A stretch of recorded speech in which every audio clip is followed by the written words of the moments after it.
मैं एक अनाथ लड़की थी। अनाथालय में पली बड़ी थी। 10वीं के बाद पढ़ाई के साथ साथ पार्ट टाइम नौकरी भी करने लगी थी।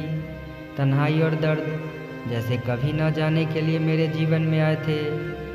वैसे तो कई क्लासमेट थे मेरे, पर शायद मेरे दर्द को मुझसे अच्छा कोई नहीं समझ सकता था।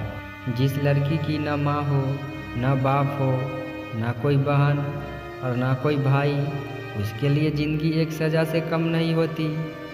न तो रोने के लिए किसी का कंधा, न परेशानी हल करने के लिए किसी का साथ। उलझ कर रह गई थी मैं अपनी बेकार सी ज़िंदगी में। न तो मुझे किसी से प्यार था और न मुझे किसी का इंतज़ार था, लेकिन वक्त को कुछ और ही मंजूर था। मैं 18 साल की हो चुकी थी। आगे की पढ़ाई के लिए मुझे दूसरे शहर में जाना पड़ा और साथ ही पार्ट टाइम जॉब भी करने लगी।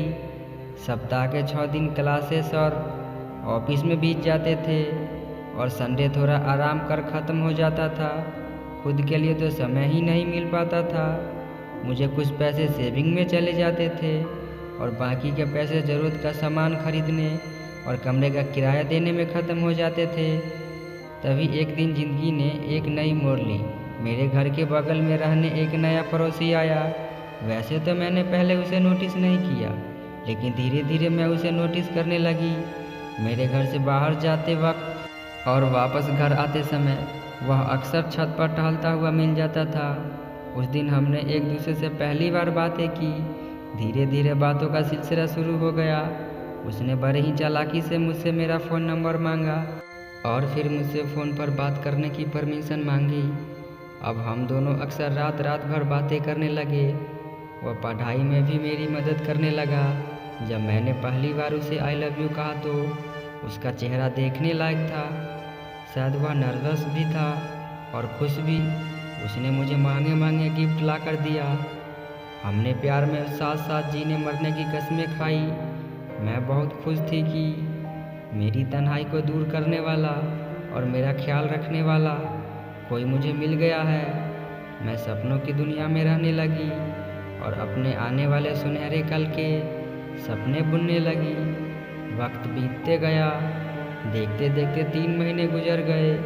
अब उसने बाइक ले ली और हम दोनों बाइक में घूमने जाने लगे। पर कहते हैं ना कि प्यार अंधा होता है। उसके प्यार में मैं अंधी हो गई थी। एक दिन वह मुझे बाइक पर बैठाकर शहर से दूर ले गया। वह मुझे जिस जगह ले गया वह जगह बहुत ज़्यादा सुंदर थी। उसने बाइक रोकी और मुझे उतरने के लिए कहा।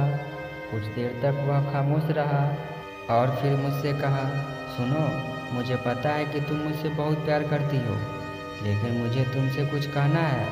मैंने कहा, हाँ बोलो। उसने कहा, असल में मैं यहाँ इस शहर में कुछ काम से आया था। मेरे घर वालों ने मेरी शादी किसी और लड़की के साथ तय कर दिया है। अब वह मुझे वापस घर बुला रहे हैं। मुझे अपने घर वापस जाना होगा। मुझे माफ़ कर दो। मैं तुम्हारा साथ अब और नहीं दे सकता। यह कहकर वह बाइक पर बैठा और मुझे वहाँ अकेला छोड़कर चला गया। यह सुनने के बाद मैं पूरी तरह शौक में पड़ चुकी थी। उसने मुझे कुछ कहने का मौका ही नहीं दिया। मैं चुप होकर कुछ देर तक वहाँ खड़ी रही। सामने ही नदी था। मैंने सोचा कि अब तो कुछ बचा ही नहीं है।